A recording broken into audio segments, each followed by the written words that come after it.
Welcome to Manhwa Recaps, spoilers ahead, watch out, and take care. The manhwa starts off with showing an old and creepy wall, along with wooden furniture that is worn down. There are bugs that occasionally fly in from outside through the vents. As it's flying through the air, a boy says he envies them. He smacks the bug between his hands, and looks at the remains of the bug on his palm. Then licks it up, but stops, saying that it's really bitter.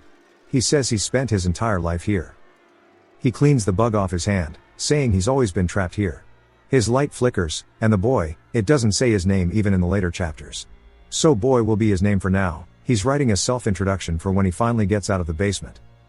Boy says normally one would start with their name. But he doesn't know his name, as he's never been called it.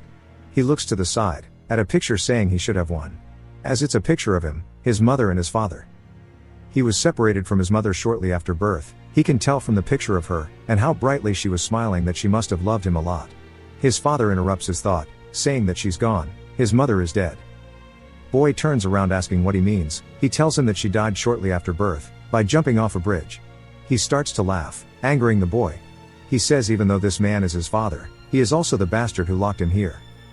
Just to ensure he can't escape, there are multiple doors, all with their own locks. Every key is on his dad's hip. The father says he'll never send him outside, and asks if he hasn't told him before why his mother jumped off the bridge. Boy looks scared. The father grabs a cookie, and shoves it towards Boy's face, saying that his mother was afraid of the world she lived in. He says to imagine the cookie is the world, then he breaks it, saying that she knew an apocalypse was coming. The boy is still on edge. The father tells him the reason he isn't sending him outside is because he loves him, and he can't watch his own son commit unalivement. Boy shakes in anger, saying that he is lying. Saying that sounds like a ridiculous excuse, and he shouldn't talk about his mother like that, asking if he thinks he'd believe him when he's had him trapped here. He says it's up to him or not if he wants to believe him. He grabs onto Boy's notebook, saying his self-introduction will never see the light of day. He goes to burn it, and Boy tries to stop him, but the father ignores him. Now all that is left is ashes. Boy starts to ask how someone like him is his father. He says that Boy shouldn't have said something like that. He is doing this all for him, and to follow him as it's that time of day. They begin to walk down the hallway, and Boy says this happens at the same time every single day. Even from the vents that lead to the outside, he cannot hear anything besides the sound of he and his father, and they are alone in this giant basement. The father begins to write on the chalkboard, and Boy says that it's always the same routine. He gets lectured by his father, and then follows with training. There's only one thing allows him to overcome this mundane life. He smiles at a book, saying that he's able to read books from the library to entertain himself. There are many to choose from, but he likes the ones that describe the outside world. He can only imagine what it looks like on the outside. He wonders what the feeling of sunlight is like, and says it must be quite warm. He wants to feel what it's like to run through grass and trees. He wants to see what other people look like, and maybe befriend them. But most of all, he needs to find his mother. He gets kicked in the face by his father, who grabs the book, saying he's surely told him which books he is allowed to read. And this is a book about the surface. The father laughs, saying that is pathetic, that the boy has such a strong attachment to the outside. And he's told him before that he can never go outside. Since when the apocalypse comes, the world will be filled with screaming and blood, only ashes will remain. The only place for him to survive is here in the basement. Boy says he's tired of this damn lie. It's always about how the apocalypse is coming. Because of that he's been locked here, constantly being abused physically. He says he will escape this prison no matter what it takes. But that right now is not the time to do it. He needs to wait for the perfect chance. The moment his guard is down, he will try to get the keys and dip. Inside of the training area of the bunker, we see Boy sweating, as he is doing some push-ups. The father says if he's tired from just that he won't be able to survive, as he has only gotten to 10 so far, but we see he has hella weight stacked on his back. His arms give out, and he collapses under the weight. He is gassed out, and his father approaches him. He stretches his hand out toward him. But Boy is confused. He sees his father seems caring and asks him why he is helping him. The father grabs his arm and yanks him up, saying he never said he was helping him, while kicking his feet out from under him, causing him to roll towards a mirror, crashing into it back first. The father says if someone reaches out to him he should never trust them. Always be wary of humans, especially during the apocalypse. Which is what he's been training him for, and the combat techniques will be essential, as he needs to be able to survive with just his bare hands. But he realizes that Boy isn't listening to him, as he has been unresponsive. He says that he's weak to have collapsed from that. He turns to leave, saying they can end it here for today. As he leaves, Boy's eyes fill with opportunity. He says this carelessness is what he was waiting for. He jolts up, grabbing a piece of glass. His father still hasn't noticed. Boy begins to run at him, then puts his feet together, exploding forward saying he can kill him and escape. As he gets closer and closer to his father's back, Boy smiles saying that it worked. Father stops moving, as Boy gets closer. Boy has made a mistake in his plan. The father looks down at the floor to see a shadow behind him, and it's revealed that he never dropped his guard to begin with. With the shard getting ever so closer, his face distorts as he turns and smiles toward it. Boy is surprised to see the creature-like movements coming from his father, but continues with his plan and attempts to stab him. The father avoids the attack, much to Boy's surprise. The father starts to pivot, and twists his body along with it as he goes for a roundhouse kick. Boy realizes he's screwed, and all we hear is the sound of the kick as he falls unconscious. A bit later the sound of dripping water wakes him up. He sits up to see the water from the sink dripping into a bucket, as his father says he's finally awake. He says that it was a good attempt, at least the attack was. But that he told him before, that if it's not with his bare hands, then this training is all for naught. He starts to grin, saying that the penalty for using a weapon is he will train twice as much. Father locks the cell door, and leaves telling Boy to get some rest. As tomorrow will be a rough day, he laughs while the lights dim. He walks down the hallway, and Boy says he knows something that his father doesn't. When he turns the lights off, all of the electricity in the room turns off for a moment, and all of the noise fades out. And if he focuses on listening for that moment, he can hear things that were too dulled out before. Even though they are far away, he could hear things faintly. The sounds of wheels being turned, the sounds of birds chirping, along with the sound of a city full of people. From this he found two things. While his father says it's bedtime, it's actually daytime above ground, and the other truth is that the earth is peaceful. His father keeps saying the end is coming, but it's an excuse to keep him locked up. So he plans to break out of here, and then he will find his mother, anytime he asks about her. He's only told that she is dead. But now that he knows he only tells lies, he thinks he understands now that it means she is actually alive. He pulls his blanket up saying he is going to make sure to find her. It shows father walking down the hallway while laughing, and then his phone rings. He stops moving, and takes it out to see it's from someone called River. His facial expression shifts to a serious one, and he asks what it is, saying that he told them not to contact him unless it was an emergency. While Boy sleeps, the father listens to River speak for quite a few minutes. And when River finally stops talking, father says all right and to let the boy live. He instantly crumbles to the floor, sobbing from what he's been told. Sometime later Boy hears his father laughing, and he opens his eyes to see that he's in a completely different mood than usual, and seems ominous. Boy realizes it feels off, asking him what's going on.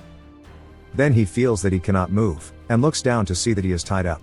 He shouts asking what is going on, and to be untied. But father keeps laughing, not listening to what Boy is saying. He grits his teeth out of anger, and says he'll break himself free. He starts to flex and the ropes begin to slowly break. Boy gets distracted, and looks up to see father staring down at him. And in a blood-curdling tone, he tells him to stop it.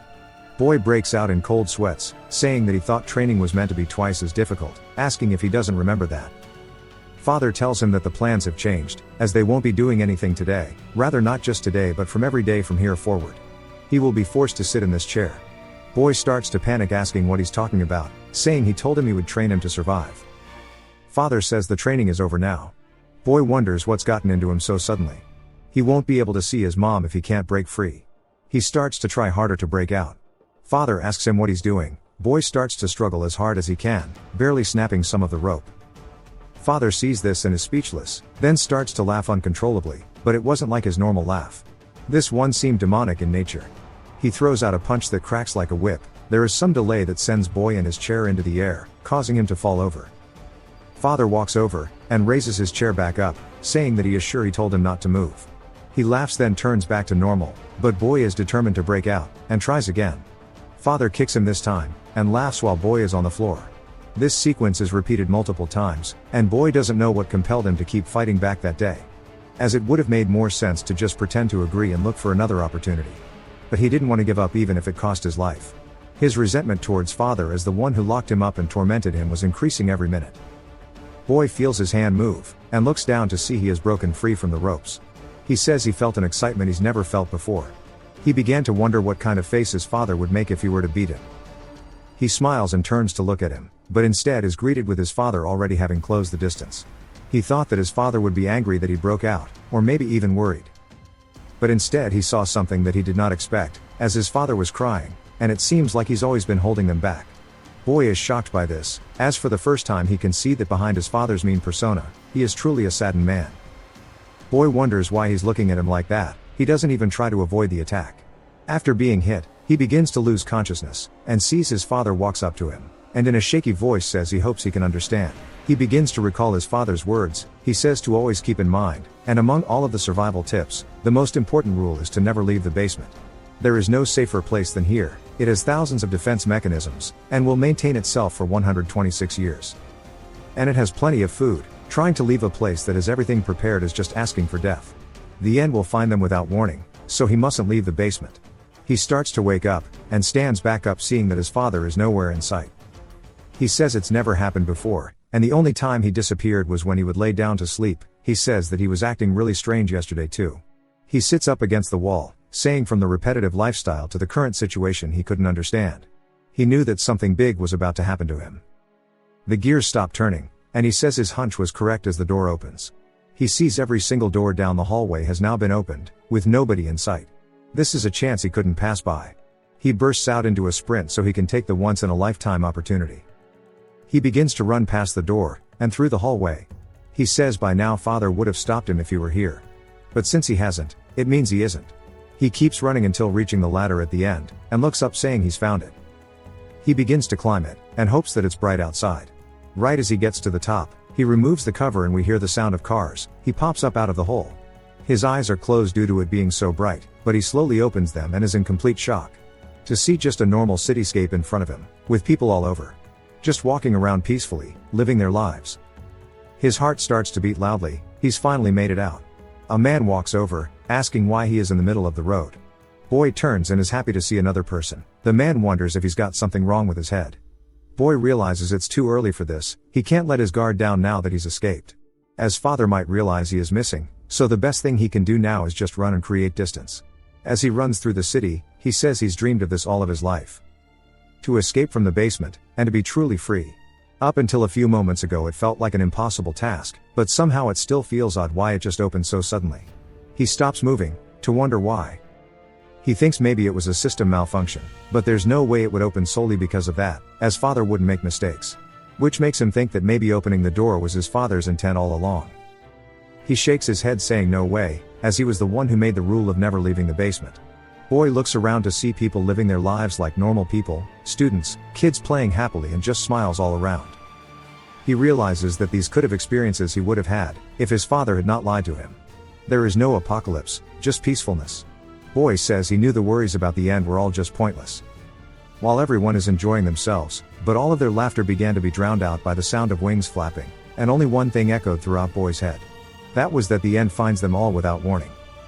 Birds fly up in the sky, and everyone looks up at something in pure disbelief. A balloon blocks Boy's sight, but as it passes we see there is something in the sky above. That begins to blot out the sun. Everyone begins to wonder what is going on. From the mysterious planet thing, it begins to form a whirlwind. A closer look at the planet shows there are multiple of them forming all at the same time, going straight towards Earth, almost like tentacles. As it gets closer they begin to panic. They ask each other what it is, suggesting maybe it's the moon. Boy asks if everyone is dumb, or if they just cannot see that bright light emanating from it.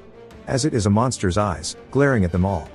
But it's not just one, as those tentacles that formed are thousands of monsters all charging together, forming into them. As it gets closer and closer, Boy recalls his father saying to never leave.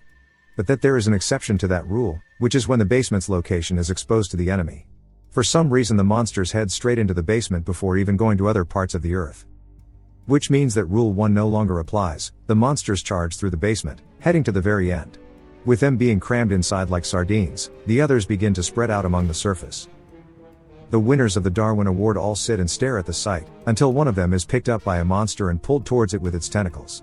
The man screams, but doesn't even try to escape the monster's clutches. And is greeted with the monster's mouth ready to eat. At this point nobody is running, and just watch as the man gets munched on like a McRib. With only his head being thrown across the ground, landing in front of the crowd. They wait for it to roll over before the fear and panic set in. They start to scream and everyone begins to run asking what the hell is going on. Some of them start to fall down, and we see a socially unaware kid listening to music. While everyone else runs past him. We see something flying in from above. And it turns out it's a rock being thrown by this giant guy. He starts yeeting them out towards the civilians. As if it isn't bad enough they need to watch out for giant rocks, another monster flies out, covered in spikes. It effortlessly cuts the people around it in half. Other types of monsters appear, just effortlessly snubbing out the life of these humans. A man looks over and screams, and then we see Boy watching this. People start to call for the police. Boy hears a horrible sound, and says that his father once told him when the apocalypse comes, the world will be filled with blood and screams, with only ashes being left behind. What was once a peaceful street, now turned into a scene of horror. Boy sees what can only be described as an absolute unit stomping on skyscrapers. As if the monster parade didn't cement the fact their ordinary lives are over. This behemoth stomping out buildings, and destroying the terrain made them understand the world is doomed. Just look at how much of the city this unit stomped out, with even more monsters descending down into the ruins of the city. Boy says that his father was right this entire time. He starts to wonder if his father wasn't lying to him after all, and maybe his mother is dead. He begins to freeze up as everyone behind him gets engulfed into the wave of monsters. While Boy is standing there, a hand grabs him and begins carrying him away. As it's none other than Father. He asks how he found him, but Father says to keep running, and not to stop. The monsters get closer and closer. The man behind Boy begins to get turned into a chew toy. Boy starts to pant, as he and his father round a corner only to see even more monsters. Father leaps over a railing, saying to follow him closely. Boy does so, and they start to run against the crowd. Towards a bridge off in the distance, monsters of all shapes and sizes begin to eat the civilians around them, and some seem to just kill for seemingly no reason.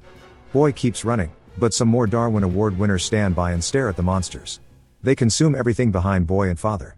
And as they get further up the bridge, Boy turns to see there aren't any people left behind them, as they have all been caught up in the monster wave. He tells his father they'll be catching up. Father tells him to keep running, and it's the only way to leave the city. The bridge is over a giant canyon, probably left from the unit. Below them the monster wave sweeps up everything, but turns and starts heading up the bridge now. He tells Father about this, but then gets stopped in his tracks. As a monster has latched onto his foot, it starts to squeeze, and begins to damage his foot. He grunts out of pain, but says if he doesn't get it off now, he will die. But Father pulls up with a car door, and uses it to cut the monster's arm off, causing it to scream, and fall off the bridge. Boy starts to grasp his ankle, and Father gets close to him, seeing that his foot is decently injured. The bridge begins to shake, as the wave is still charging straight toward them. Boy starts to stand up, saying he needs to run, but the more he does the more that he realizes the gap between them seems to be shrinking. And no matter how much he runs he won't be able to escape. He falls over, and as it gets closer, he looks up to see Father staring at him. He tells him to go, saying he can save himself at least. Father begins to take steps, and Boy says this is what he expected, as his father always ignored him. He thinks it's over, but his father reaches his hand out. Asking why he isn't getting up, Boy is confused. Asking why he isn't just leaving him and running away. Since he cannot make it far even if he runs, Father tells him he can survive, since he has a plan. Boy is surprised, saying there is no way he has a plan. Father looks at him with a trusting face, and Boy closes his mouth, recalling his tears. Then grabs his hand. Father pulls him away, saying to run. As Boy begins to, he turns to ask what the plan was. He feels something in his hand, and Father yells at him that there is no time, he needs to escape the bridge now. Boy says he got it, and begins to run. The closer he gets to the other side, the more violently the bridge begins to rumble. He sees shadows, and turns to spot the bridge's beam supports breaking due to the weight of the monsters. And that the cables also snap, as it falls into the canyon below, sending some of the monsters, and presumably Father down to the depths below. Boy stands there, and calls out to his father. He wonders what happened to the bridge, or if his father is okay. He recalls his father saying he had a plan, and wonders if this was what he had planned. He asks why he would go to the extent of torturing him for his entire life. To now saving him, his legs shake and he collapses. Saying that he's survived, but now what? What's the point of him surviving? Everything he's dreamed about in the above ground life, that light has been put out. There is no peace here, there is no beauty, and his most important goal of meeting his mother is also nothing but a dream. He begins to cry, saying he wanted to ask why his father went so far to save him. He asks what he is meant to do next, as this is a hell worse than the prison he grew up in. He recalls his father helping him, and giving him a note. He looks at his hand, and slowly opens it to see what is written. He stops crying after what he saw, and he stares at the remains of the bridge. But a monster then starts to crawl out of the cliff. Boy gets scared, and turns to run but feels nothing but pain in his leg. He grabs onto the railing, and realizes the monster is getting closer and closer. Until they both end up falling off of the bridge. Boy rolls along the ground, the monster also decides to play on the floor too. Boy tries to stand up, but he can't since his stamina is at rock bottom. The monster starts to sit up, and he says he cannot run from it. He starts to think that he is going to die like this, but now his light is reignited. He has hope again. He begins to cry while looking at the note, and he wonders why his father is only telling him that his mother is alive now. The monster stands up. Now that he has something to hope for, his body begins to surge with adrenaline. And he stands up saying he wants to live. He won't give up, he will find his mother. But first, how the hell is he meant to handle this monster in front of him? He recalls a lesson from his father and how humans won't be able to survive, since they won't have the power of knowledge to survive independently. The monster runs at him, while father says even if they survive, it's just a matter of time until they die. The monster goes for an attack, and he asks his father how he is meant to deal with it. Since if what he said is all true, it means that he will be unable to do anything, and just accept his death. As the fist gets closer and closer to his face, time begins to stop for Boy. As his father asks if he's forgotten everything he's taught him. All forms of countering begin to flow through Boy's mind, and he sees the fist and avoids the punch, and jumps behind the monster. But due to the momentum from the punch, the monster has to stop himself from sliding off the cliff. Boy is surprised he managed to avoid it. And he sees the monster is ready for round 2. But recalls his father saying that he is built differently. The biggest difference between him and others is that Boy knows exactly what he must do to survive, as that is all he has been taught. Boy stops shaking and calms down, lowering himself down into a fighting stance. Ready to fight. The monster charges toward him, and he looks ready. It comes with another punch. Boy slides underneath the punch, stopping himself by the spike he saw earlier. He grabs onto it, and pulls it out of the ground. He charges at the monster, who turns to grab a hold of him, but Boy evades the attack, and with the spike in his hand, he grabs onto it, and turns to stab the monster straight through the head with it. It cuts to a different area, with monsters having completely taken over the city, or well, the rubble that remains of the city. In the underground we see some survivors, and they are saying the cops should do something by now, as it's been 4 days. They say they are lucky to be able to hide here, but that their food supplies are running low. The girl looks at her friend, and he doesn't say anything. As he says if they stay hopeful maybe something will change. A guy tells her that she's making everyone uncomfortable. She says she isn't speaking loudly, and he says that's not what he means. As we see, her friend is most likely already dead. He tells her never mind, and walks away, saying he might be losing his mind at this point. A schoolgirl calls out to him, and tells him that she can't find food anywhere. He tells her that they have to find food somehow if they want to stay here. She says there's still one place to check, and she didn't look over there, so she'll check it out again. So not to give up. The man smiles, and thanks her, saying everyone is exhausted from guarding against the monsters. And she is the only one willing to help them all this much. He calls her a great kid. And she shakes her head saying not at all. He says they need to keep hoping and try to get everyone out of here. She is speechless, and walks over to 2 people talking. They turn to look at her, and she asks them if they found any food here. They look at each other, and pull out a sandwich saying they found it earlier. The girl then rips the bag, and the girl tells them to wait, but they munch on it. She asks what they are doing, saying they said they'd share their food. The other girl says that those boring people made that decision, they never said they'd go along with it. She tells them just yesterday they ate the food from the shared portion.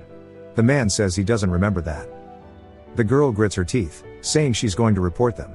The guy stands up and threatens her, saying to go ahead and try, saying they won't stand by and watch. She says it's pointless, since they can't catch her, as if there's one thing she's good at. It is running away. The guy starts to walk at her, but a scream is heard and they all turn and begin to feel fear. The woman says it came from far, so they'll probably be okay. He says he got scared for nothing, then notices the schoolgirl is cowered on the floor. He sees her shivering, then laughs at her, saying she was so confident a minute ago, yet now she is too afraid to move. She spots food they've left behind, and quickly leaves. She goes back to the guy from earlier, and he asks her if she looked in the area he said. She says yes. He asks how it went. We see the food in her pocket, but her stomach growls and she tells him that she found nothing. He says that he isn't surprised, and what is important is that they are alive. But of course that won't last for long as a monster bursts into the room. The schoolgirl is knocked down, but sits back up and is in fear as she sees the monster behind the man. He crawls and stretches his hand out toward her, begging for help. But she runs away saying she's sorry. The man tells her to wait, and she says that she told him before she isn't a good person. As he gets turned into a chew toy. The couple from earlier start to run as well. They spot the schoolgirl running straight toward a monster. The woman says it'll be fine as they can just use her as bait. She keeps running forward and the girl calls her an idiot. The monster swings down toward her, and she sees this. But in her eyes she hasn't given up. She dives forward, and rolls past the attacks, going into a handstand roll. The others are surprised, as she has even landed all of the acrobatics. He recalls that she said she was good at running away, and how she wasn't bluffing. Then they get eaten. We see her finally making it behind some cover, and is gassed out. She falls to the floor, and hopes the monsters leave her be. Then she looks over to see Boy sitting there too. She screams and pushes him over, thinking it was a corpse. But he mumbles, and she realizes he is alive. But right in front of them is a monster. She wonders if the monster heard her scream. It starts to crawl toward them and she shakes in fear, but sees Boy still laying on the floor. She grabs him by the collar, and drags him away from the monster, hiding the both of them. It starts to leave, and she says thank God. It's gone, and sighs saying she's alive. Then looks down to see that Boy is awake now.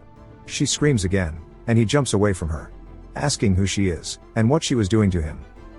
She is confused, but all he can hear is his father's words about not trusting anyone. She asks what he means, saying she hid him from a monster. But he says that father is probably right, and he shouldn't get close to humans. He asks her how he can believe her, but his stomach growls and he drops to the floor. He says this isn't good as he's hungry. He ate something 5 days ago in the basement, and he's reached his limit. He's been taking breaks to preserve his energy, but now Hess ran into a human. She tells him she has no food, and he asks what she's talking about, since he didn't ask her in the first place. She says that he just looked hungry, and she told him in the first place. The food falls out of her pocket, and she begins to sweat nervously. He asks her what that is, and she starts to think of a cover-up, but he genuinely has no idea what it is. But he gets hungrier while looking at it. Then he asks her if it's food. She quickly says no. He says he must have been wrong then. But she keeps trying to cover it up, and says he's an idiot for not recognizing food. And she can probably get out of here. He then calls her a liar, asking if she thought he'd really believe a human. She is lost. He says that she'd be wrong to think he'd trust her, as all humans lie. She realizes she underestimated how smooth this dude's brain is. Boy says judging by her reaction he can tell that it is food. He needs it, and if she doesn't plan to cooperate he'll take it by force. But she hands him half of it, saying that it's exactly half. She cannot give him any more. He wonders why she is sharing, saying that this just puts her at a disadvantage. She says he needs to pay her back 4 times what she gave him and not to forget it. He says okay, and starts to eat his half. Then he goes to leave and she asks where he is going. He says now that he's eaten, he is moving. She asks where in the hell he'll be going in this situation. She tells him that this is her neighborhood and she knows the place well, so she is sure there's nowhere to go due to monsters. She bumps into him, and asks why he stopped moving. He asks if she really knows the area well. She says yes, and she grew up here. He then asks if she knows where the subway is. After a bit of sneaking around, she wonders how she ended up in this position. If she'd have known she would have shared her bread with him. But she's curious, and asks why he wants to go to the subway. He tells her because it's safe there, it's concentrated in goods for survival, and it's a route for them to travel without the eyes of monsters. And most importantly that the subway makes it hard for the monsters to detect humans. She says he's strange, and she speaks like he knows something. And it's odd he didn't recognize bread earlier. She says that they are here, but she is confused, saying she's sure it was here at least. He asks her if she is trying to deceive him. She says that this obviously isn't the subway, but she's trying to find the entrance. She tells him to wait here and she'll find it, but gets jump scared by an old man telling her to be quiet. He says he came here because he heard something, but didn't expect it to be humans. Boy asks him who he is, and he says that's rude, and they can have their introductions later. He tells them to follow him, but the girl asks where they are going. He says they were looking for it right, and he guides them through rubble and down the escalator. To reveal that it's the subway they were looking for. The girl says there's a lot of people, and it's surprising to see so many people here. The old man says he can't forget about that moment. To think monsters would appear so randomly, he knew there'd be nowhere to run, but he found this place while escaping. It was sheer luck, but he's been scavenging on the surface looking for medicine, which is why he heard them talking. Boy looks around saying he planned on making a subway in the base, but there's so many people here. He can see all types, those drowned in despair. Those who seem to show their evil sides, and there's even someone he can't get a read on here. The more humans there are, the more risk factors he will need to manage. But among them all there is not one who could truly put him in any sense of danger. He can instinctively tell who is dangerous, just like with the monsters on the surface, and also like his dad, he can sense an aura, so to speak. But nobody here gives off a dangerous feeling, so maybe it'll be safe to stay here. Since none of them can actually harm him, and even if they become enemies. But his thought is cut off by the old man saying it's time for introductions. His name is Huang Baum, and he is a doctor. Baum says again he was looking for medicine and that's how he met them, and he wasn't able to get shit. Then asks for their introductions. Boy doesn't reply, so the girl says her name is Haru. Baum says that's a good name, and judging by her clothes, she must go to virtual middle school. She says that's right, asking if he knows it. He says of course, as his hospital was right across the school near the mall. She says she doesn't remember a hospital being there. Bomb looks at Boy and sees his clothes are all raggedy, and says he's clearly been through a lot, then asks for his name. Boy says that he doesn't know what his name is. Bomb is surprised, and Boy explains he's never had one. Bomb thinks it's a joke, saying he can tell him next time and laughs. A man quickly enters saying things have gotten worse. We see an injured man leaning against a wall, and he's glad to see Bomb. Bomb says he can see that it's bad, and while they stopped the bleeding last time it's progressing faster than expected. He says they need to do surgery now, or else he'll be in danger due to the infection. He shows he has the surgical tools, saying they must do it now. He goes to disinfect the wound, and Boy says he's read about doctors in books. A job that treats humans for a price, but now in the apocalypse they can't exchange money, so he asks Bomb what he is receiving as his price to treat them all. Bomb looks surprised, and says that he doesn't need something like that. They are all surprised by his answer. He says it's a doctor's job to treat those who are hurt, and not to worry, as he's rarely failed a surgery. The man tears up saying he's so thankful, and he hugs him. Boy is confused, asking why he is helping him without anything in return. He wonders if humans are stupid, or if they do this kind of stuff. Bomb tells him to be careful not to open his wounds. The man thanks him, then sees that on his jacket it says he is a veterinarian. Bomb tells the man it's time to get started, and it might hurt, but he can't help it. The man starts to panic, saying to wait a minute and he doesn't want this. Bomb says he has to do it, or else he will die. The man asks how a veterinarian can perform surgery on humans. Bomb says of course he can, since humans are technically animals. The man tells him that he doesn't want this anymore. Bomb says he needs to calm down before his condition gets worse. He says he needs anesthetics, and a girl tells him they don't have anything like that. Bomb leans over, picks up a brick and tells the man it's time for the night-night juice. Boy says he was wrong, humans are definitely dangerous. Boy wanders off, and finds somewhere quiet. Saying he made the right call in not watching the surgery. But wonders what to do now, saying all he has left is a picture, a photo taken during his childhood and a note on the back that says she is alive. But he has no clues on how to find her, but when he looks at the photo he feels uneasy. Because in the background of the photo there were some unnatural alien-like flowers. Even when he was in the basement he thought it was strange, so he looked into flower books to learn more. But couldn't find any information on the flowers in the pictures. If that flower only grows in a specific area then he might be able to find out where the picture was taken. In order to find that out he has to find someone who can identify the flower.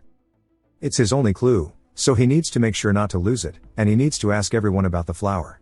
A bug flies by his face, and he smushes it like earlier. Then goes to lick it like last time. He says this is hella bitter again. Inside of another room a girl turns around and tells her boss she gathered everyone. And he says it's time to begin. He tells them to wrangle up any others, and if they refuse use whatever they can to get them here. The civilians all wonder why they are gathered here. One of them asks the guy why he's gathering them all here, and manhandling them without any explanation. The guy ignores him, and he keeps yapping.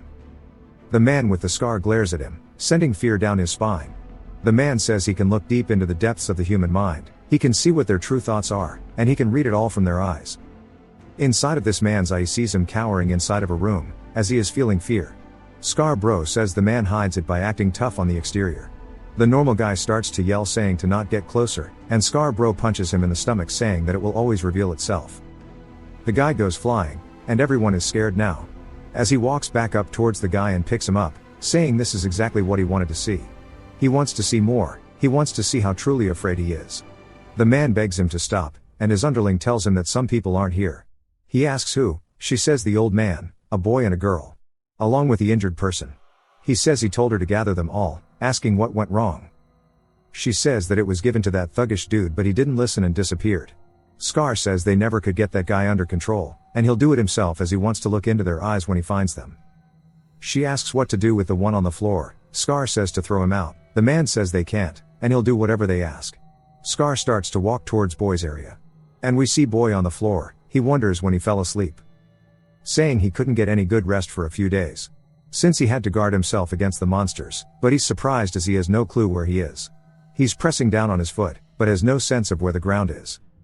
He wonders if it's trying to swallow him, but says no. Sweat drips down his chin onto the floor. And he says he might have already been eaten by something. It begins to wrap around his arms, and goes for his neck. And he tries to escape, but it encapsulates him. Blocking his exit off, he screams awake. He realizes it was a dream, and says it felt hella real.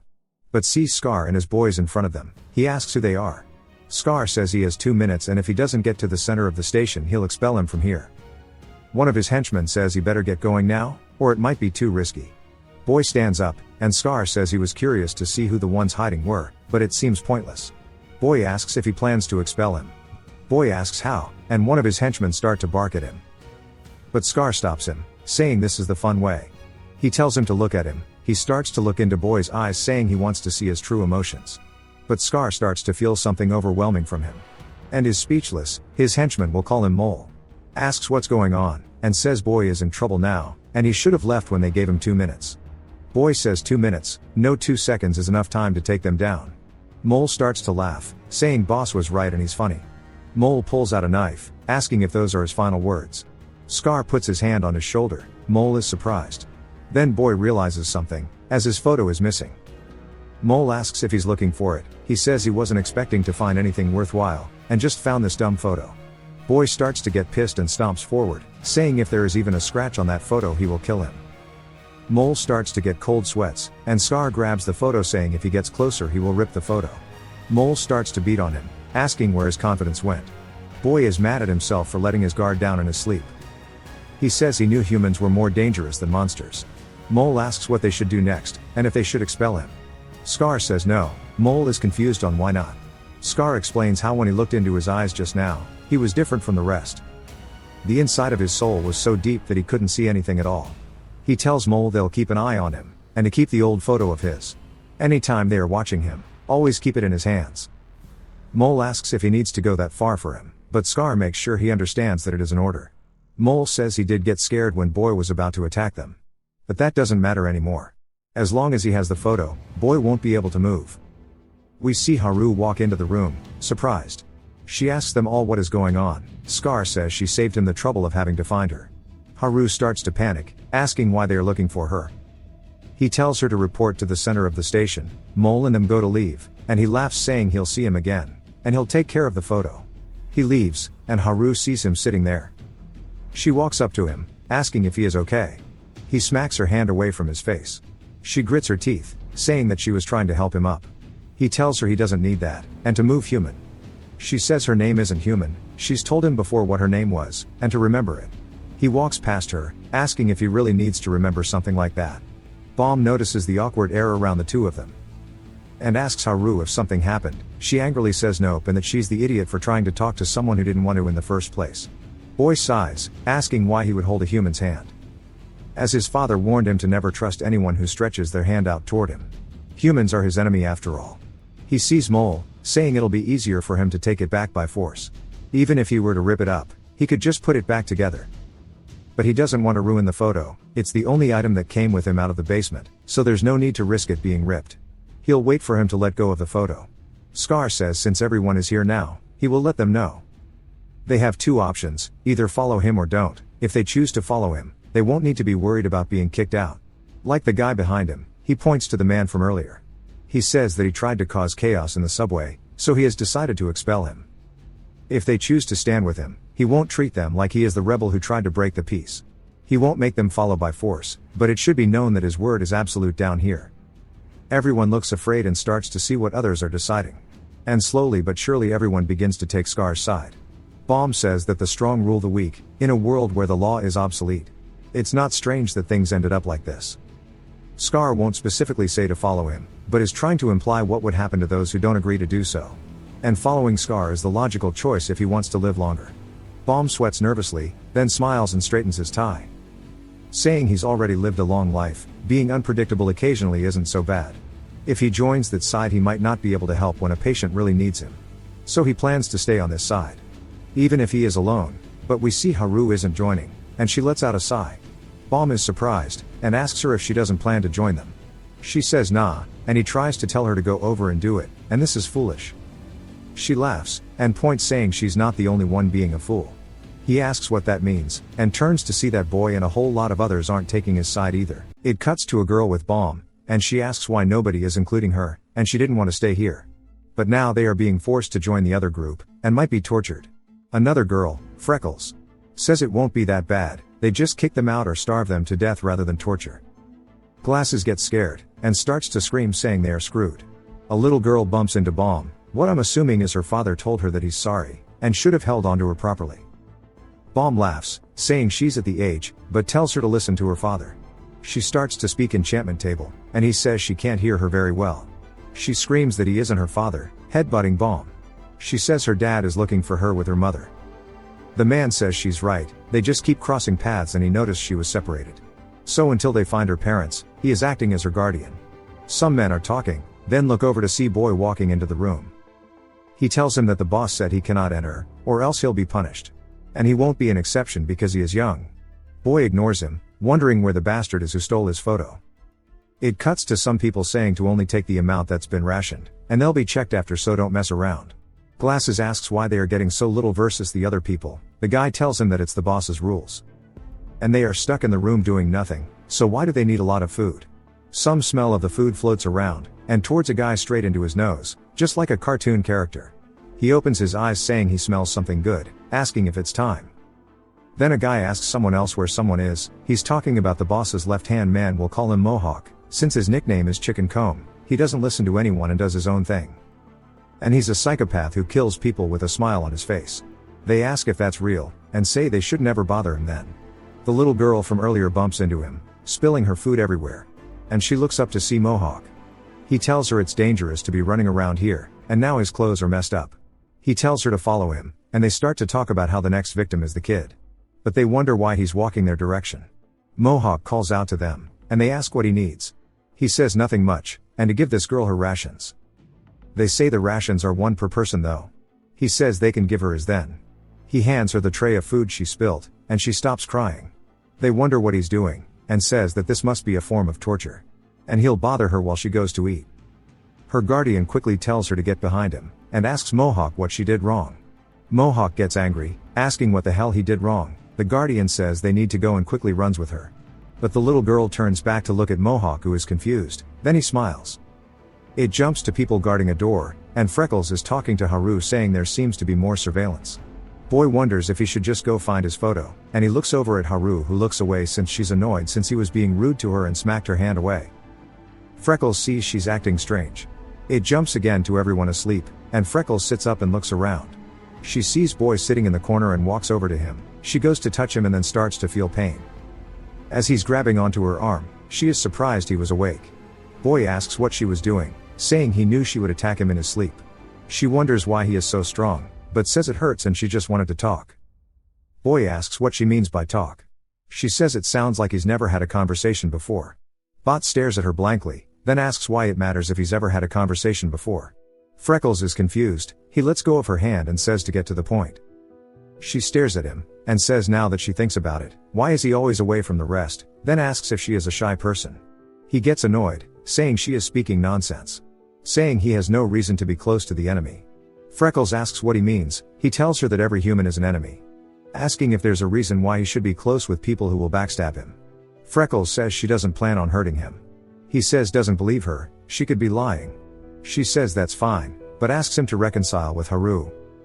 He asks what she means by reconcile, saying he's never fought with her. She asks if he can get along with her then. He says that's another issue.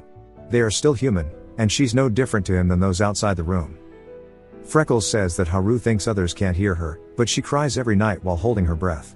There's probably something heartbreaking that she can't bring herself to say, but everyone here might be the same. But that's all if he who is the same age as her gets along with it, then it would be better, right? Boy says that is shameless, and being sad is only for weak humans. If they have the time to do that, it would be better to figure out how to survive. She asks if he's never been sad after losing someone important to him.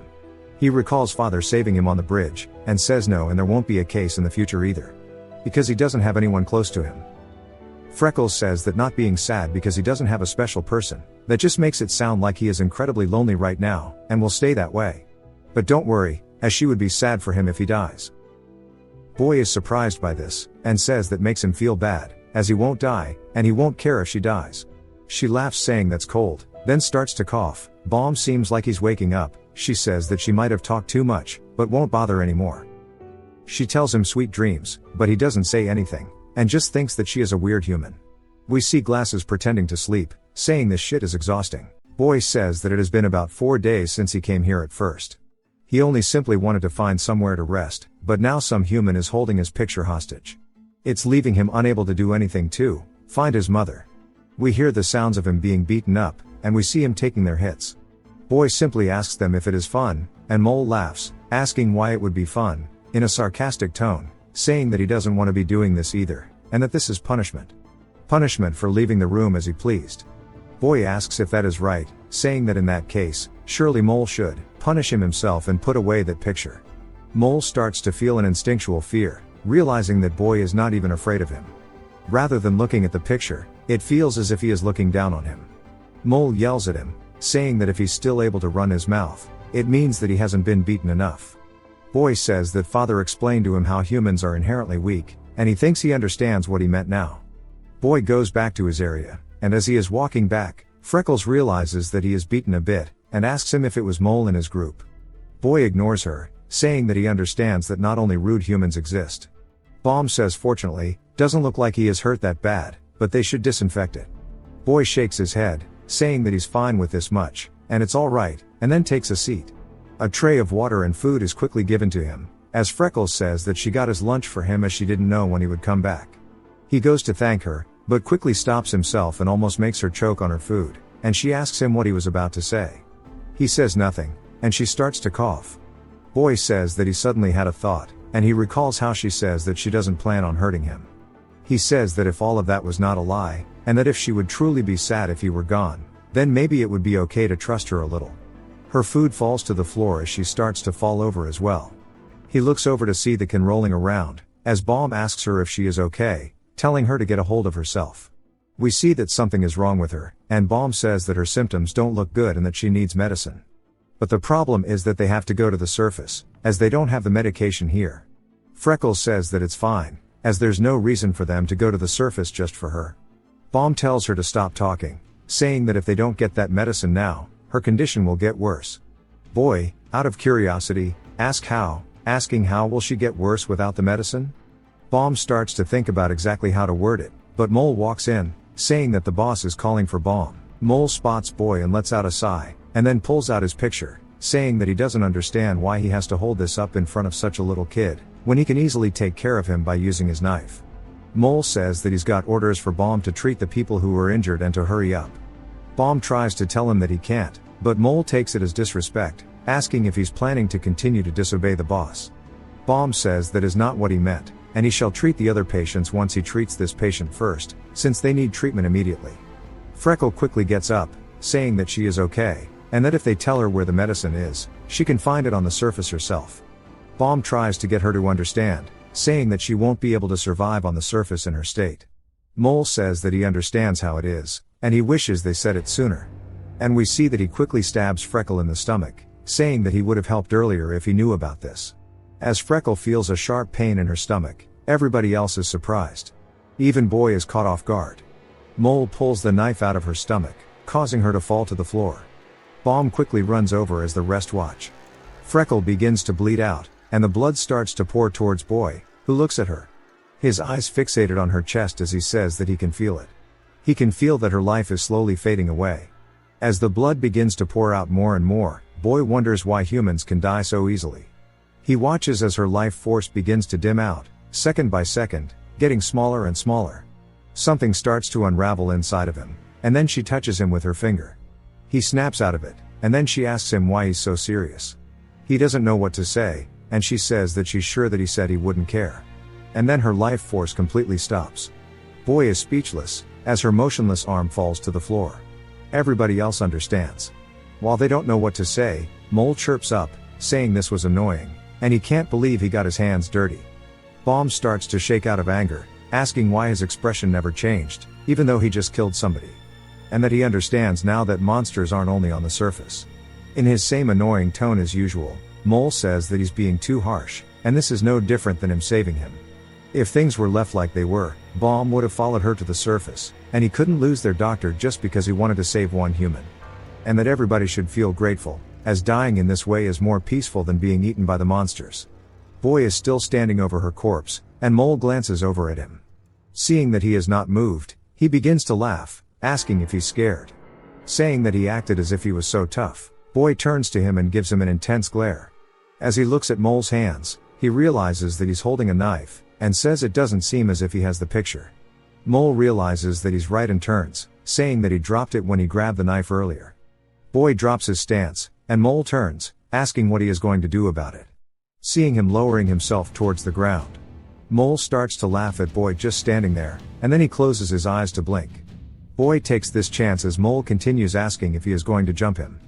Before Mole's body can even fathom what happened, he opens his eyes to Boy saying, "Yeah," right in his face. Boy punches him in the face, causing his face to cave in.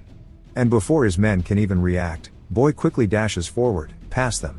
He catches up to Mole as he is speeding through the air, and he hits him with another punch to the face, executing a flawless DBZ combo. Mole starts to spiral while still flying, and the knife is launched into the air. Boy pushes off the ground once more, flying, hitting Mole with another punch. Mole's head starts to hit the wall, breaking it. Boy grabs onto him, and the knife that was in the air begins to fall down. Boy grabs it out of the air, twirls it, then tightens his grip onto it. The rest watch in absolute fear, but Boy stops right as he puts the knife to Mole's throat, causing him to bleed. Boy looks at him, realizing that this guy is mentally dead. Boy starts to tremble, and he says that he is just too weak. Back when he attacked Mole, he realized that Mole didn't even react to his punch. He says that if he had known this guy was so weak, he would have just taken the picture from him earlier. If he did that, then none of this ever would have happened with Freckle in the first place, as Mole wouldn't have been able to do anything. He starts to get the urge to end his life, then begins to hear Father's voice, saying to kill him. Boy tries to resist the urge, but Father eggs him on, saying that he does not need to have mercy for his enemies and to end it properly. The urge starts to get stronger and stronger, as he hears his heart beating with every passing second. He tightens his grip on the knife and hears Balm yelling to stop. Boy slowly turns, as Balm explains that if he kills him, he can't undo it. Boy asks what he means, saying he should not be worried about Mole. Balm tells him that's not the case, and he is talking about his heart. Boy is confused, and Balm tells him to think carefully, asking if he really has to go as far as killing him. Boy glances down at his reflection in the knife, and we see him asking Father if there's a reason to kill them. Saying if he beats them to the brink of death, they'll forget about attacking him. Father laughs, saying that he won't be able to stay alive for a week with a weak mindset like that. And if that's not the case, then maybe Boy is afraid of killing humans. Boy tells him not to get ahead of himself, since he will never become like him. If the apocalypse comes like he says it will, then he'll stay alive in his own way. He won't become like his father, going around killing people because he does not like them, as that is something only the evil will do. Of course, the evil he is talking about is Mole. Boy drops the knife. Then we see his hand is no longer trembling. Balm is happy, saying that he's made the right decision. Boy tells him that's not because of what he said, rather, he feels like he'll become the same if he kills him, and there's no particular reason for him to do it. As to him, it doesn't really matter if Freckles lived or died. Even if she lived, she would not have been helpful in finding his mother, so it does not matter to him. One of Mole's henchmen leaps at Boy from behind with the bat, saying this is perfect as he doesn't have the knife anymore. As he goes to swing down, Boy pulls his hand backwards, causing the man to smack Mole in the face with the bat. Boy releases his grip, rotates his body, spinning, back-fisting the man. As the man goes to fall, Boy kicks him, knocking him further away. He lands in front of the bowl cut McGee, who looks down at him. Bowl cut reaches towards something, and Boy asks him what he is doing. We see him hold up the picture of his mother, saying that this is a picture that's precious to him, right? Boy begins to step forward, saying so what? Bowl cut realizes he's in deep shit, so he pulls out a handkerchief and starts to wipe the picture down, even blowing on it to clean it, saying that he should just be careful with it, as we see his hands trembling in fear. Boy takes the picture and heads back to Balm and them. He looks at Freckles' covered up corpse, not sure of what to think. Balm tells him that he doesn't see the child or the girl from earlier. We see the little girl's guardian saying that they went to bathroom together earlier, and that it's a relief as they weren't here to see any of this. One of the other guys, I don't think they've introduced him, but he reminds me of Mario, says that if Boy was able to easily win against them, why he didn't do anything else. Boy says that they held something of his hostage, and Mario asks if he means that picture, asking how important it is to him. In a fierce tone, Boy says it is important, and Mario starts to get afraid. Boy looks down at it, and then tells Balm that there's something he wanted to ask him. He shows everybody the picture, asking if they've seen anything like it, but nobody has seen a flower like this before. Glasses asks him where the picture was taken. Boy says he has no idea. The Guardian says that it wouldn't be difficult if they had internet access, but it seems it won't be easy just by looking at the picture. Baum then asks him why he wants to know the location. He asks why that is not obvious, saying that he's planning to go there. They are all speechless. Baum says that while he did see how he fought just now, he is surely aware how the surface is swarming with monsters, that it would be hard for him to survive out there. Boy says no, and that he can survive. And it zooms into the hooded figure. Boy looks down, saying that he didn't expect to find people who would recognize this place at a glance anyway. Scar enters the room, saying, "So this is what it's come to." He glances over to Boy, saying that he warned Mole to hold the picture well, but he couldn't even follow such a simple order. He rolls up his sleeve, saying that it doesn't matter now, and now that it has come to this, he'll use a more intuitive method. It jumps to the surface, and we see that the buildings are in ruin. In an alleyway, a shadowy figure approaches as a monster walks up and begins to claw their way down towards the subway. It jumps to another part of the subway, as some people are talking about how they have enough firewood to actually cook something up. We see a lighter spark up, and a fire quickly follows it. Haru is watching this, confused, and the little girl comes out of the bathroom. She says that everybody here is weird, and nobody flushes after using the toilet. Haru laughs, saying that it can't be helped since the flushing part is broken. A man, which I'm not sure if he's been introduced before, says that it's too late and he has to send them back now. Haru glares at him, and he says not to do that as he's doing his best to survive too. One of the guys cooking up the food looks over, saying that it's like watching a real-life Jerry Springer episode. Something falls into his pot, and he asks his friend if he put something in there. The guy says to stop yapping and keep stirring. The man says that was odd. Maybe it was just him, and then more things from the ceiling begin to fall in. The guy looks up, wondering why rocks are falling from the sky, and sees the ceiling beginning to crack as a monster's glowing eyes can be seen, and it leaps straight down towards the man. Of course, we don't get to see it, and it jumps back to Scar, who looks around the room. He sees Mole on the floor and the other guy taking a nap. He says that he knew his instinct was right. Back in the world he was immersed in, there were always characters who were considered monsters, which deviated from the norm. Although now they're actual monsters on the surface. Bowl Cut tells Scar to be careful, saying that he is stronger than he looks. Scar hits him with the stop yapping no jutsu and makes Bowl Cut take a nap. Scar says he doesn't need to be told what to do, and what he needs is Boy. He starts to walk towards him, saying that his eyes are quite rebellious, and he should let him know who's in charge. Scar laughs, saying that maybe he'll be able to see it now, and he begins to peer into Boy's eyes, saying that he wishes to see the true form of his soul. As he begins to go into his own world, he glances down to the hole and sees pure darkness. Scar is completely surprised. As his eyes open wide, he says that he was mistaken. He says that it was not him peering into Boy's soul. As he looks a little afraid, he says it was the other way around, as it was Boy peering into his soul. Scar is speechless as a giant mouth begins to form and consumes him. He screams and falls to the floor completely out of breath. His assistant asks him what's wrong, and we see that he has already broken out into cold sweats. Boy glares at him. Scar's body instinctively understands. This is the purest form of fear. Scar says that he almost got swallowed alive. Baum and them are surprised. As Scar trembles, the woman wonders why he is acting like this in front of Boy. They hear screaming, and everybody looks over as a man enters the room, covered in blood, saying that he needs help as he can't see. Scar stops shaking and looks over. And the woman asks him why he's bleeding. He says that he doesn't know, as he was just taking a nap. And then he feels a sharp pain in his head, saying that he's been having a really bad headache ever since earlier. We see exactly why, but the others from the front cannot, and they suggest that maybe it was a monster. The man starts digging at the back of his head, saying that there's something in his head that won't come out. He stops moving entirely, and then instantly contorts but stands upright again, similar to a doorstop where it shakes.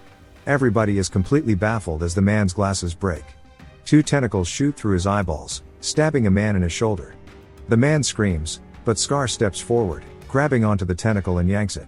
As the man flies to him, Scar hits the man in the face, causing him to go flying, knocking him out of the room. The monster begins to crawl out of the back of his skull, and Scar grabs onto an axe. The monster leaps towards him, and he strikes it down, knocking it to the floor. He quickly runs over to it, and starts hacking away his frustration and fear from Boy. After cutting the monster to pieces, everybody else watches, saying that since it stopped moving, it means that he may have managed to kill it. Scar is gassed out, wondering where it came from. And then hears something. while the rest of them are tunnel visioned on the fact that he just killed one of the monsters, and that he saved them. Only he and Boy realize are listening to what is happening outside. As they could hear it coming, a monster blows the door down. Perhaps it was because they had spent too much time in the subway, that everybody here seemed to have forgotten the fact. Rather, they were forcing themselves to try to forget it. The terrible memories from the surface, along with the horrors that they would have to face. We see a bat fall to the floor. As everybody begins to panic, they all start running as it is a primal fear to escape that which you don't know. Scar grits his teeth, yelling that they need to face this monster and fight it. They stop moving, and he asks them how long they plan on running to let this all repeat over and over again. He points towards the monster, saying that there is only one of them and that it is different than before, as they can win if they all fight together. They all look over towards it, saying that maybe it was because they had seen him easily kill one, or perhaps it was his words that moved them. They start to hype each other up, saying that they just watched him do it, so they can do it as well. The woman picks up the bat, saying that they need to kill this monster on their own. Monsters are no longer the object of their fears, and it was the first time since the monsters appeared that they had truly felt hope. Scar starts to grunt, and the woman looks over, telling him to give an order. We see blood begin to pour from Scar's nose. Confused, they all call out to him, asking what is wrong. His head begins to tilt as his body is lifted through the air.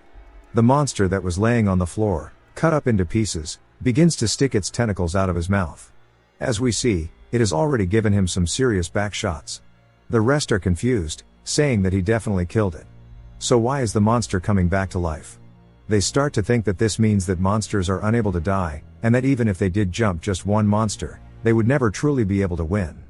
More monsters barge in through the walls and start running towards everybody who is riddled with fear. One of the men gets his head backhanded off, and as it flies through the air, people still don't realize what is going on. Of course, they are the Darwin Award winners. One of the monsters flies towards Bolcut, biting his arm off. Still people don't choose to run, they just watch as the woman from earlier has been picked up by the monster that kicked the door down. It grabs onto her legs and begins squeezing her, shattering her bones. The monster puts her inside of it, and slowly, the only sound left through the room is the echoes of her bones being crushed, as through the back of the monster, there is a blowhole that shoots blood throughout the entire room. This is the moment that it settled it for them all. They all started to run, with the only instinct in their body telling them that they need to focus on survival, even if that means throwing their fellow humans to the floor to escape. Boy watches all of this, and Mario screams that they were wrong, and it's only a matter of time before it's their turn. But the Guardian starts to have other thoughts, and he wonders about the little girl. He begins to walk forward. Baum grabs onto his arm, asking him where he is going. He says that his child is still out there, and he must go find her. Baum says that he should wait. If the monsters have already come to the entrance, then there is a high chance she is gone. The Guardian falls to his knees, saying that it's just like last time. His brain starts to go to town on itself, as he gets lost in thought and begins to feel an overwhelming sense of panic. Boy steps forward, and the Guardian asks him where he is going. Boy gets closer to the door, and everyone watches, wondering what he is doing, except for Baum, who runs forward, trying to stop him. But it's too late. Boy has already made it out. He begins to slowly walk past all of Scar's men, as they panic and begin to fight each other instead. Boy continues forward, then gets into his fighting stance, showing that he is about to go to town. It jumps to another part of the subway as we see a woman on the floor, as a monster is eating her, and that Haru and the little girl from earlier are hiding under a desk. She begins to break down and cries, and Haru tells her to be quiet or else they'll be caught. The girl quickly shuts up, and Haru apologizes, saying that she does not have the time to worry about someone else right now, since if she is caught, she will be dead. The little girl grabs onto her arm and begins to tremble with fear while still crying. Haru sees this and fights her better judgment, telling the little girl to stay right next to her. As the man is looking at the girl's corpse, he asks what Haru and the girl plan to do. Haru says they need to run away, and the man asks them where, saying there's nowhere to run. Haru says that they have to try in order to live. The man reminds her that there are monsters all over the surface, and now they've even taken over the one safe place they had. Yet she still thinks she can survive. Haru says even if that's the case, she won't sit around waiting for her death like an idiot. The man is surprised. He caught a stray, and she says that she will survive no matter what. Her eyes are full of hope as she says this. The man can tell that she's got some serious main character energy, saying that she has a reason to survive. Then sees that she is surprised, she need a haircut, and he looks over to see a monster right in front of them. He screams to run, and looks over seeing that Haru is paralyzed with fear. The man grits his teeth, charging at the monster, saying that there's no reason for him to live. Then goes to tell Haru to run, but when he glances over, he sees that she is long gone. He says that was too fast, and she should have let him give a hero monologue first. And then she hears the man screaming but closes her eyes, carrying forward. Back to Scar's men, one of them tries to ask the monster a question. I give him credit for fighting it, but he realizes it was not effective. The woman from earlier also starts shanking the hell out of it, but is gassed out and watches as the wounds all begin to close up. The monster grabs the man who axed it, and the woman falls to the floor and starts crawling backwards, saying that they cannot win. Boy steps forward with Bomb still at the doorway, trying to get him to come back. The girl wonders where he is going, and as everybody else starts to get impaled by the blue tentacle monster and Scar, the tentacle turns Scar's corpse towards him. This is when Boy gets into his fighting stance. The woman realizes that he is about to fight, and that he's just going to die like Scar. The monster shoots out tentacles from him once more, and as they get close to Boy, Boy does not panic and does as he has been trained.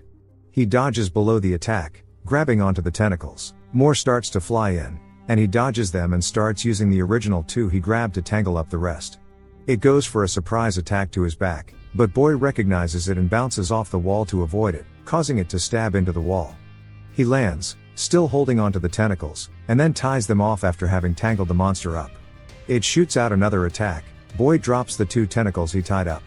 We see it trying its best as the attack goes for the back of his head. We see it stop just shy as it has been completely tied up, as Boy had planned. He walks to the back of Scar and rips the monster out of his back, and glares at it. Bomb is surprised that he stopped it, and the woman says that this doesn't change anything as Scar stopped it as well. The monster lets out a screech, causing the bigger one to slowly turn around towards Boy. There's a little one that also is here now, I guess. One of them charges directly towards Boy, who throws the tentacle monster to the floor.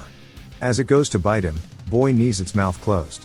As the monster starts to reel from the attack, Boy runs towards the giant one. It stretches out its arms, but Boy leaps off the floor to avoid the bear hug and lands behind the monster. Going for the axe, he grabs onto it and the monster starts to blow blood from the blowhole to distract him. Boy opens his eyes after briefly being sprayed with blood. He quickly opens them to see the monster's elbow. The rest all think it's over, but we see that Boy has avoided the attack and they are surprised that he managed to do it. Everybody watches, saying that even though he lived, the monster has overwhelming strength and a body that is permanently regenerating. It was an act of suicide to fight against the monsters. Yet regardless of this, they could not help but watch as Boy stood up and fought against it alone. We see Boy holding onto his shoulder and recalling his father saying that there is no being in this world that does not die. The monsters run towards him again, and as his father's lecture continues through his head, for every being there must be the source from which its life has begun. The monster gets closer, much to everybody's fear. His father says to go for that. We get a metaphor for a petal being plucked from a flower. His father says if it is Boy, he knows exactly what is going on. The monsters go to attack him, and he leaps through the air, avoiding both of their attacks simultaneously.